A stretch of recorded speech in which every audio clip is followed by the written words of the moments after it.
Chers amis, cette miséricorde divine que nous fêtons aujourd'hui avec ce deuxième dimanche du temps pascal, vous le savez, c'est tout un déploiement qui n'est pas figé qu'à aujourd'hui.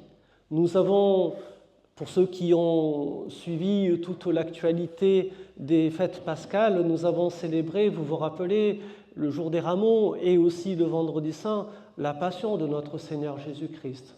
Et il y a quand même là, dans la passion du Christ, un magnifique signe de la miséricorde de Dieu, où Jésus, tout fils de Dieu qu'il est, accepte de donner sa vie par amour pour chacun de nous.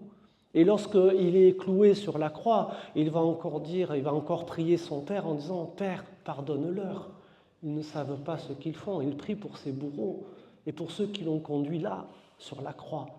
Là, on a un signe énorme déjà de la miséricorde de Dieu.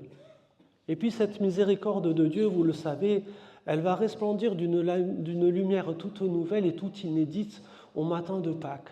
Vous savez, quand des gens vont, pensant aller vénérer un cadavre, un mort, vont trouver le tombeau vide, et où on apprend que Jésus n'est pas ici parce qu'il est ressuscité.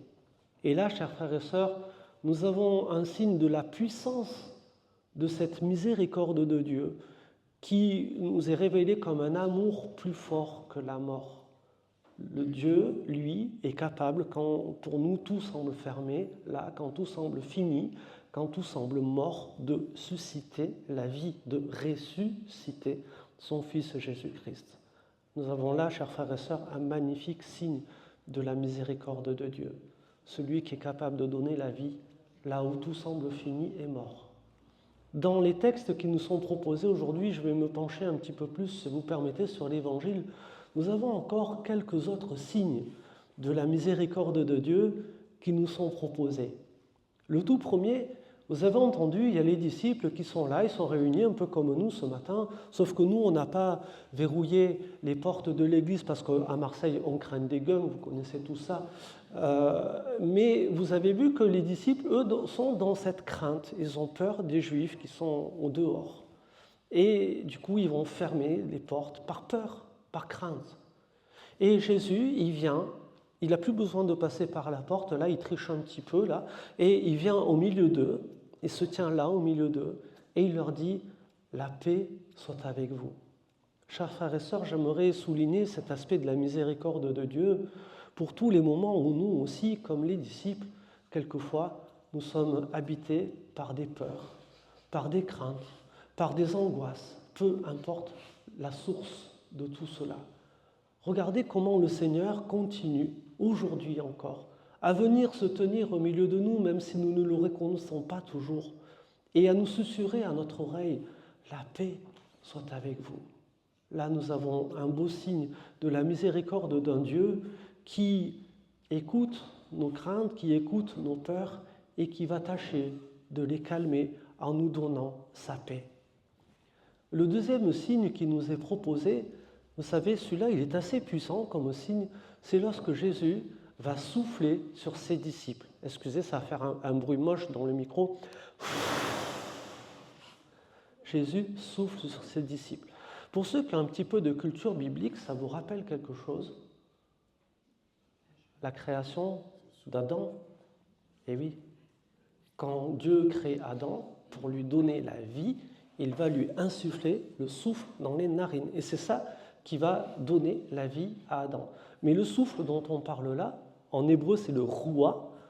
Et j'aime beaucoup nos frères orthodoxes qui vont parler là du Saint-Souffle, pour parler du Saint-Esprit. C'est l'Esprit Saint qui est donné à Adam pour lui communiquer cette vie. Jusqu'à maintenant, l'Esprit Saint, si on lit tout l'Ancien Testament, il était réservé qu'à quelques personnes seulement. C'était pour les prêtres, les prophètes et les rois.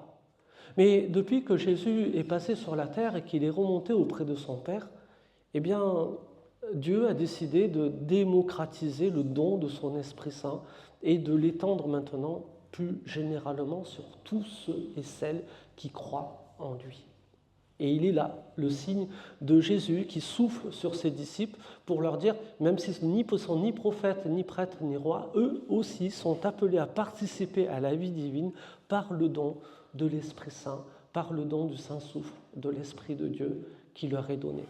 Et chers frères et sœurs, cela nous montre, et on est avec un groupe biblique, on étudie les actes des apôtres, où on apprend que ce n'est pas suffisant d'être baptisé pour devenir chrétien, il faut aussi recevoir le Saint-Esprit.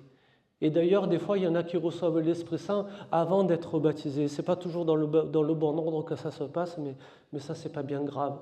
Le principal, c'est que finalement, on reçoive tous cet Esprit de Dieu que le Seigneur veut donner à chacun de nous pour entretenir en nous la flamme de notre foi et surtout notre relation avec Dieu notre Père et son Fils Jésus-Christ. Ça, c'est un signe magnifique, vous voyez, qu'on va fêter avec la fête de la Pentecôte, l'Esprit Saint qui est largement répandu maintenant sur toute son Église, sur tous ceux qui sont croyants, sur tous ceux qui s'attachent à Jésus-Christ. Un beau signe de la miséricorde de Dieu. Et vous avez entendu la recommandation qui va suivre ce geste que Jésus fait de souffler sur ses disciples. Il va leur dire à qui vous remettrez ces péchés, ils leur seront tenus comme remis. Et à qui vous maintiendrez ces péchés, ils leur seront tenus comme maintenus. Voyez, frères et sœurs, la pédagogie de ce Dieu qui nous disait, vous savez, dans le livre du Deutéronome, j'ai passé 2 chemins devant toi, le chemin de la vie, le chemin de la mort, le chemin du bonheur et le chemin du malheur. Choisis la vie. Et vous voyez, on est dans la même pédagogie ici, lorsque Jésus nous dit, si tu veux, tu peux pardonner les fautes des autres, et ce sera dans le ciel tenu comme pardonné. Après, si tu veux, tu peux ne pas pardonner, tu peux maintenir les fautes, et dans le ciel, ce sera aussi maintenu comme non pardonné. Et vous voyez, quand Jésus nous recommande ça, j'ai l'impression que comme Dieu, dans l'Ancien Testament, il dit « choisis la vie, choisis le chemin du pardon ». C'est ce que nous demandons, vous le savez bien, dans la prière du Notre Père que Jésus lui-même nous a donnée. Pardonne-nous nos offenses, comme nous pardonnons à ceux qui nous ont offensés. Vous voyez, le pardon, c'est bien de le recevoir de la part de Dieu, cette miséricorde de Dieu, mais c'est bien aussi d'en être les acteurs. Et nous aussi d'être capables, comme Dieu, de pardonner. Alors vous comprenez bien que le Seigneur nous attend plutôt du côté de « si vous remettez les péchés aux autres, ils seront tenus comme maintenus ». Troisième et dernier signe de la miséricorde de Dieu, dans ce passage de l'Évangile que nous avons entendu, c'est par rapport à Thomas. Moi, je trouve merveilleux quand même cette histoire. Thomas, il a du mal à croire. Et peut-être un peu comme nous, des fois, selon les circonstances, les épreuves de la vie que l'on peut traverser, ou quand on est bousculé par plein de choses, des événements, peut-être que dans notre foi, nous aussi, comme Thomas, on réclame des signes. On veut voir des choses concrètes pour nous aider à croire en ce Dieu qui dit être à nos côtés. Et ce que j'aime beaucoup, c'est regarder, Thomas, il résiste. Là, on a beau lui dire, ses collègues lui disent, oui, on l'a vu, Jésus, il est vraiment ressuscité. Non, moi, il faut que je touche, il faut que je voie, et il faut que je touche les plaies de Jésus pour y croire. Et regardez, ça c'est magnifique, comment Jésus va rejoindre Thomas là où il en est de sa foi. Si ça, ce n'est pas un beau signe de la miséricorde du Christ, alors je n'y comprends plus rien. Vous voyez, Jésus qui dit, Thomas, voilà, je suis là, regarde mes plaies, touche-les, mets ton doigt là, mets ta main dans mon côté. Et ça, c'est magnifique, la démarche du Christ qui accepte Thomas comme il est, avec toutes ses difficultés à croire.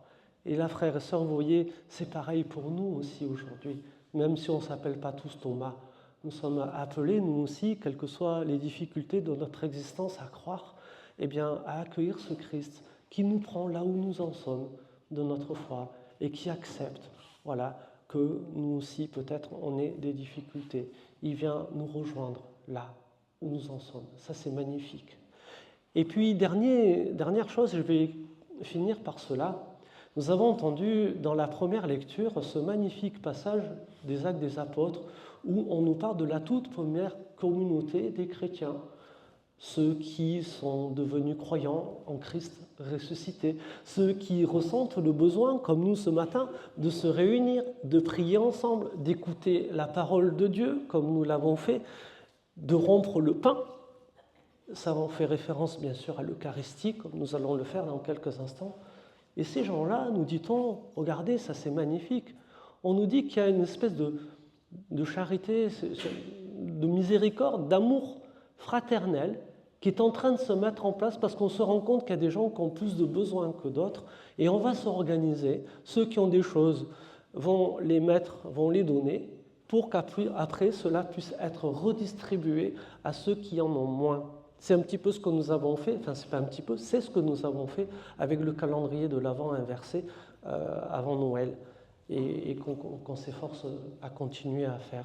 Vous voyez, là il y a un signe magnifique que cette miséricorde de Dieu que nous recevons de lui, eh bien, elle vient habiter notre cœur et au point que finalement, on y participe nous aussi, pas seulement en pardonnant aux autres, ça c'est une bonne chose, mais aussi en ayant souci les uns des autres. Et vous voyez, là, l'effet direct de la miséricorde de Dieu, c'est de nous convier finalement à la fraternité, à être tous attentifs les uns aux autres et à voir qu'est-ce que l'on peut faire pour l'un ou pour l'autre, sachant que tour à tour, nous sommes appelés à donner et nous sommes appelés aussi à recevoir. Nous pouvons peut-être remercier le Seigneur pour tous ces signes de fraternité qui nous permet de vivre à nous aussi dans notre communauté chrétienne. C'est le signe que sa miséricorde, elle est vraiment efficace pour chacun de nous. Amen.